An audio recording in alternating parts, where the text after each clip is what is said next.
Bismillahirrahmanirrahim. Assalamualaikum warahmatullahi wabarakatuh. Perkenalkan, nama saya Balkis Lu'lu'il Maknunsilah dengan NIM 112110357 dari kelas MA 21A04 dari Program Studi Manajemen Fakultas Ekonomi dan Bisnis Universitas Pelita Bangsa.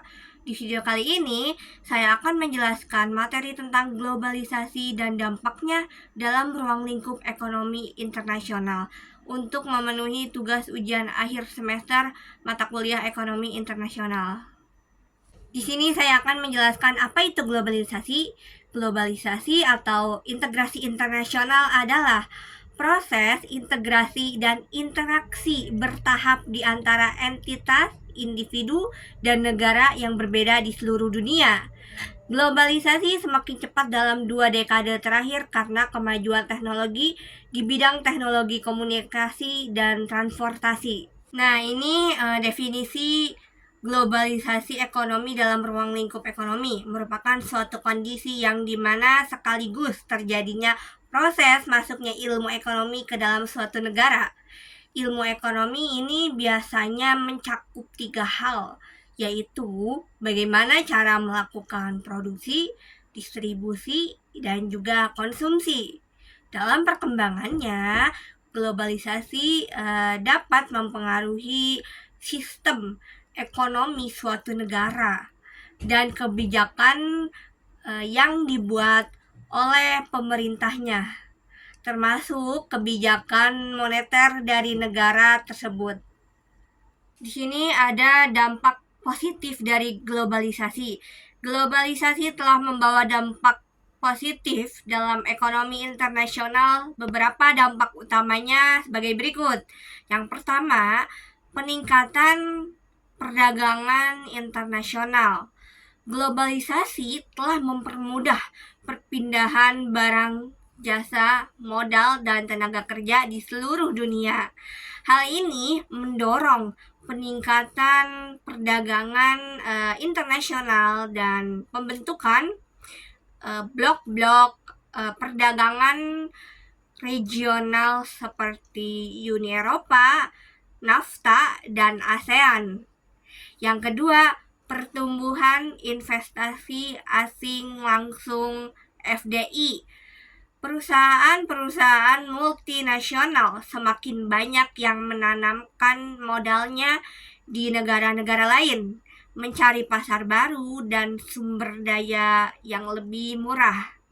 Hal ini mendorong pertumbuhan ekonomi di negara-negara tujuan investasi.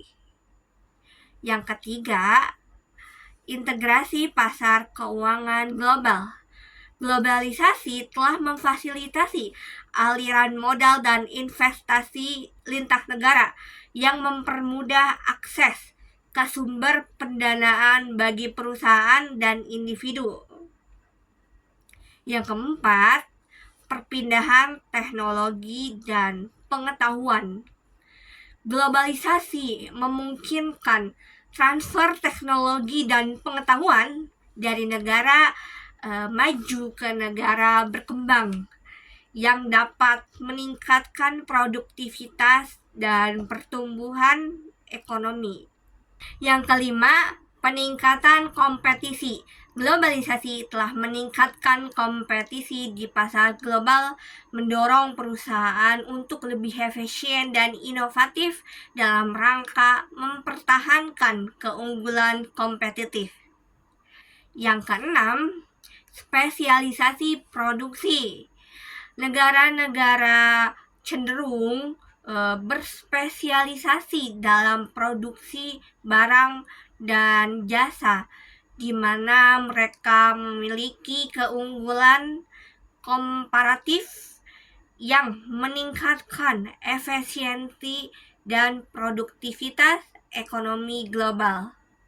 Kemudian di sini ada globalisasi dalam bidang ekonomi juga memiliki beberapa dampak negatif. Ada 5. seperti yang pertama, peningkatan ketimpangan pendapatan, risiko krisis keuangan global. Yang kedua, kekhawatiran tentang hilangnya pekerjaan di negara-negara maju akibat relokasi produksi ke negara-negara dengan biaya tenaga kerja yang lebih rendah. Yang ketiga, gaya hidup investasi. Yang keempat, kesenjangan sosial meningkat. Dan yang kelima, gaya hidup investasi.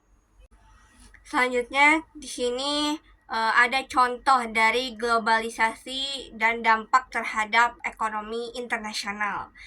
Yaitu contohnya ekspor produk elektronik dari Indonesia ke Amerika Serikat dan impor bahan baku tekstil dari Cina ke Indonesia.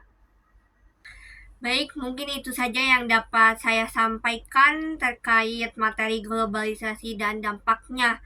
Kurang lebihnya mohon maaf. Wallahu muwaffiq ila aqwamit thoriq. Wassalamualaikum warahmatullahi wabarakatuh.